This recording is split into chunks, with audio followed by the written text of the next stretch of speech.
Amy, thank you. Hannah Bardell, MP, appealed to the SFA to support him. Phil Scrayton is Professor of Law at Queen's Uni in Belfast, who's researched prisoner rehabilitation. Hello to both of you. Hannah Bardell, your reaction? Good evening. It's hard not to be really emotional about it, and particularly hearing David speak there. And I think Kennedyne's right, it is truly a tale of redemption. And David has done himself, his club and his area really, really proud. And I'm just really pleased that the SFA saw sense and saw all of the work that he has done and the support he's had, and also the message that it sends more broadly, that it is possible to have a life after crime and to turn your life around. Phil Scrayton, your reaction? Yes, I agree with that 100%. I mean, the whole point of prison in a fair society is that it is a place of reform and rehabilitation. And sadly, because of the way our prison system operates, that is so rarely the case. The prisoners do their time as their punishment, and it's proportionate to the seriousness of the offence that they've committed.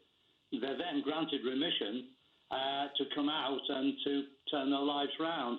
He had already started doing this before he came out. He was considered to be fit to be released early. He came out to his continuing rehabilitation, and everything that he has done since has demonstrated remorse. And I think that is one of the great successes of the prison system, that's happened. And it doesn't happen by chance. It happens because an individual sees what has happened and then takes the opportunities that come their way and are supported by others in doing that. And I think that the story is given an added dimension because it's so much in the public eye. A major success, turned his life around, shows humility, massive public scrutiny, and it is a personal and professional transition. And I think it's a really important day within Scotland, because I think it demonstrates to people can happen. But the support really needs to be there for that to happen. Hannah Bardell, there'll be people driving along listening to you and me thinking he was involved in organised crime. It could have done untold damage to folk. Why should he be allowed to do what he's doing?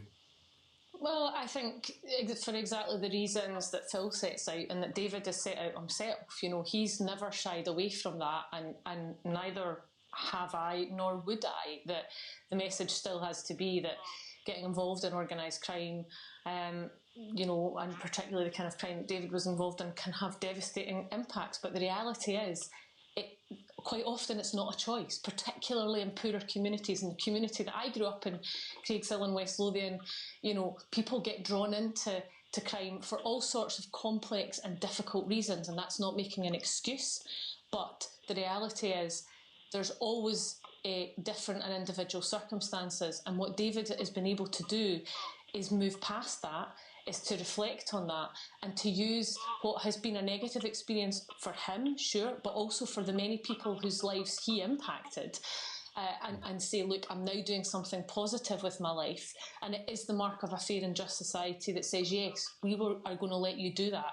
And he's giving something back, not just to sport, not just to the club, but the work that he wants to go and do at Addiewell Prison. That's hugely important, and I think we have to face up to that as a society and say, yes, people may do bad and terrible and criminal things, but they also have to be afforded the opportunity to turn their lives around. Otherwise, what kind of society are we? OK, thank you. Hannah Bardell, MP, who appealed to the SFA to support David Martindale, and Phil Scrayton, Professor Emeritus of Law